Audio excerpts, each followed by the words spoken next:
Assalamualaikum warahmatullahi wabarakatuh. Nama saya Ahmad Dairul Hafiq bin Yazid. Nombor matrik saya 13 DAM 20F1026. Okey, saya akan menerangkan prinsip syariah dalam sains Islam, teknologi dan kejuruteraan. Syariah dalam bahasa Arab bermaksud aliran mazhab dan jalan lurus. Perkataan syarak memberi maksud makna pencipta, menjelaskan dan menerangkan dalam firman Allah Subhanahu Wa Taala dalam surah Al-Jathiyah. Syariah dalam segi bahasa ialah kata nama terbitan daripada kata kerja yang bermaksud menetapkan atau menerangkan jalan.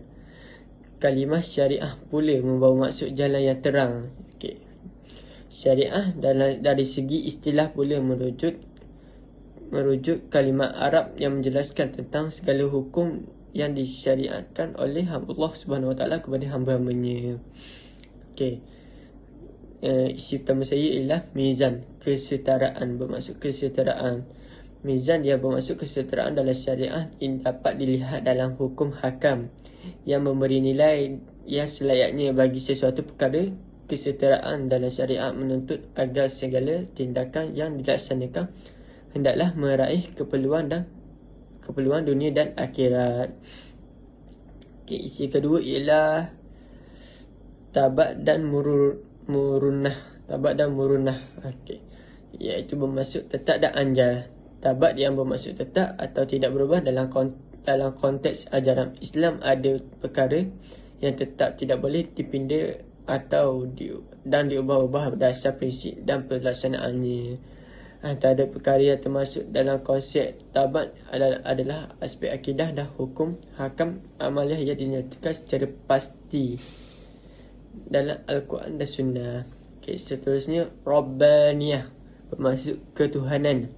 Prinsip ini menjelaskan syariah Islam adalah dicipta dan disusun oleh Allah Subhanahu Wa Taala tentang terbentang luas. Ini mengandungi segala khazanah di dalam boleh dicurakai dengan mematuhi peraturan Allah Subhanahu Wa Taala. Seluruh ciptaan alam adalah milik Allah Subhanahu Wa Taala. Kita sebagai khalifah tertakluk kepada peraturan alam miliknya. Okay, seterusnya wasatiyah, kesederhanaan dalam syariah adalah memberi makna segala hukum hakam adalah bersifat sederhana, tidak ekstrim kepada yang berlebihan atau berkurangan. Boleh berlaku perubahan dan penyesuaian tertentu pelaksanaan hukum mengikut keperluan yang tertentu. Contohnya, salat fardu hendak dilakukan secara berdiri, diberi kelonggaran untuk orang yang sakit untuk salat duduk. Okay. Seterusnya tawazun bermaksud keseimbangan. Tawazun bermaksud ajaran Islam memberikan perhatian yang seimbang kepada semua aspek kehidupan manusia, iaitu individu, masyarakat, rohani dan jasmani. Kebedaan dan kerohanian serta dunia dan akhirat. Sikap tawazun ini sangat diperlukan oleh kita sebagai orang Islam. Tujuan adalah agar kita tidak melakukan sesuatu hal yang berlebihan dalam hal-hal yang lain atau malah melupakannya. Okay. Sekian daripada saya, Ahmad Dairul Hafiq bin Yazid. Terima kasih. Assalamualaikum warahmatullahi wabarakatuh. Nama saya Muhammad Khairul Azhar bin Muhammad Arifin. Nombor matrik 13 DEM 20F1022. Okey, hari ini saya akan memberitahu tentang peranan syariah dalam sains, teknologi dan kejuruteraan. Apa yang saya dapat ialah antaranya memelihara agama. Okey, peranan utama syariah Islam adalah untuk memelihara nilai agama serta pelaksanaannya. Sebarang elemen yang boleh menggugat kesucian agama akan dicegah sebelum berlaku. Yang kedua yang saya dapat ialah memelihara maruah. Syariah Islam menetapkan pemeliharaan maruah atau harga diri merupakan perkara penting dalam kehidupan manusia. Segala kajian yang melibatkan sains, teknologi dan kejuruteraan hendaklah mengambil kira kepentingan maruah umat. Okey, yang ketiga yang saya dapat ialah memelihara akal. Akal juga merupakan anugerah utama bagi komponen tubuh badan manusia. Kemampuannya tidak boleh ditandingi.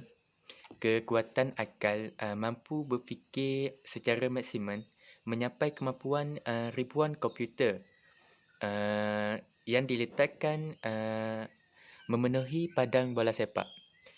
Akal yang sihat dijami oleh syariah melalui penjagaan makanan, minuman dan riadah manusia. Islam melarang segala perubatan yang boleh menyebabkan berlakunya kerosakan pada akal seperti mengambil minuman yang keras. Okey, yang keempat ialah memelihara nyawa. Nyawa merupakan ciptaan unik kepada kejadian manusia. Menjadi keutamaan untuk dipelihara, melaksanakan tanggungjawab khalifah.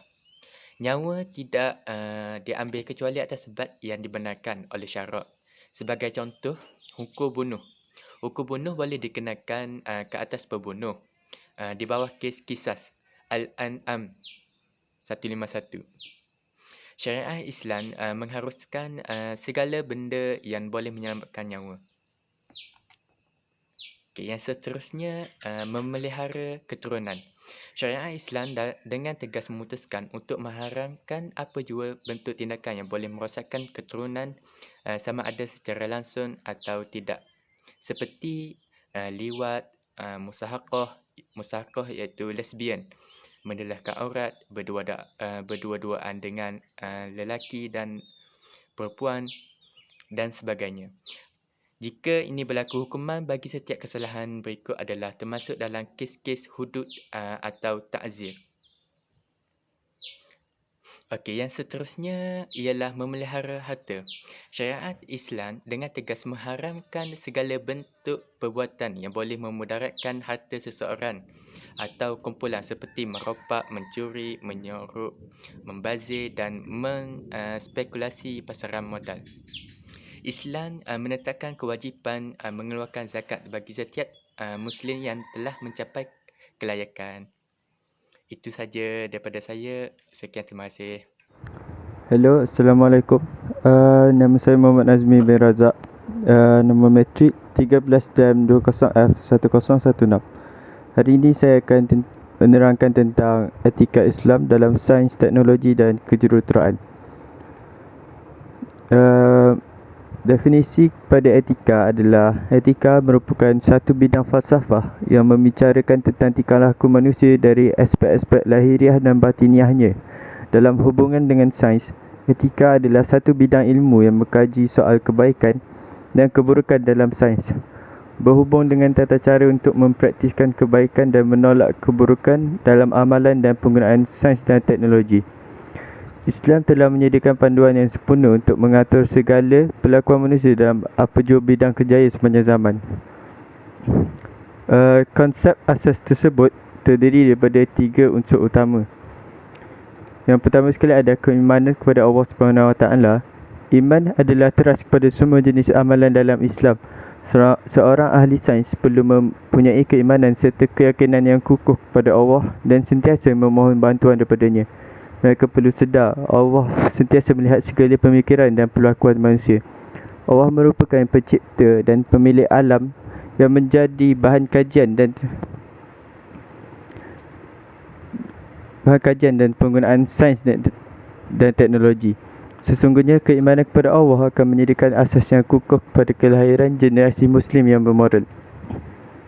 Yang kedua adalah kepatuhan kepada syariah dan etika kerja. Seseorang ahli sains perlu mempunyai ketaatan yang tinggi terhadap peraturan-peraturan dan ketentuan Allah dengan mengambil kira persoalan halal dan haram dalam kerjanya. Matlamat yang murni dalam pembangunan dan penggunaan teknologi seharusnya seiring dengan kaedah yang tidak melanggar batas-batas ajaran Islam. Kepatuhan kepada peraturan Allah dijadikan asas penting kepada etika kerjanya sekalipun berlawanan dengan tuntutan keinginan, kerana sains tidak boleh bersifat neutral dan bebas. Ketiga adalah mementingkan aspek kemanusiaan dan ihsan. Dalam penggunaan sains dan teknologi, aspek kemanusiaan dan ihsan merupakan sesuatu yang tidak boleh diabaikan. Para saintis adalah khalifah Allah di bumi. Mereka perlu menghindari diri dari mengeksploitasi sewenang-wenangnya segala isi kandungan alam semata-mata untuk kepentingan sains, kebendaan dan kekayaan. Mereka perlu melindungi alam sekitar, bersifat belas ihsan dan menghormati hak manusia dan lain-lain kehidupan untuk hidup dengan selesa.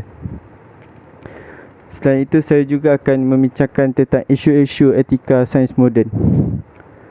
Yang pertama sekali adalah tentang pengklonan manusia. Kebaikan bagi pengklonan manusia adalah ianya dapat mengatasi kekurangan tisu dan sel dan juga dapat mengatasi kekurangan organ. Keburukan bagi pengklonan manusia adalah merosakkan sistem kekeluargaan, menjejaskan akidah dan juga bertentangan dengan akidah. Seterusnya adalah tentang nuklear. Kebaikan bagi nuklear adalah ianya dapat meningkatkan kualiti produk, mengesan penyakit lebih awal, menyimpan dan mengawet makanan dan juga sebagai alternatif kepada sumber tenaga. Keburukan baginya ialah ianya dapat menyebabkan kemusnahan ekosistem, kebocoran radioaktif dan juga kemalangan nuklear. Akhir sekali adalah tentang pembedahan plastik. Kebaikan bagi pembedahan plastik adalah ianya dapat memberi kesempurnaan, menghilangkan keaiban, membina semula dan mengembalikan fungsi anggota badan. Keburukan baginya adalah merubah ciptaan Allah SWT, menipu rupa dan juga dapat mendatangkan kemudaratan. Itu sahaja bagi saya. Terima kasih.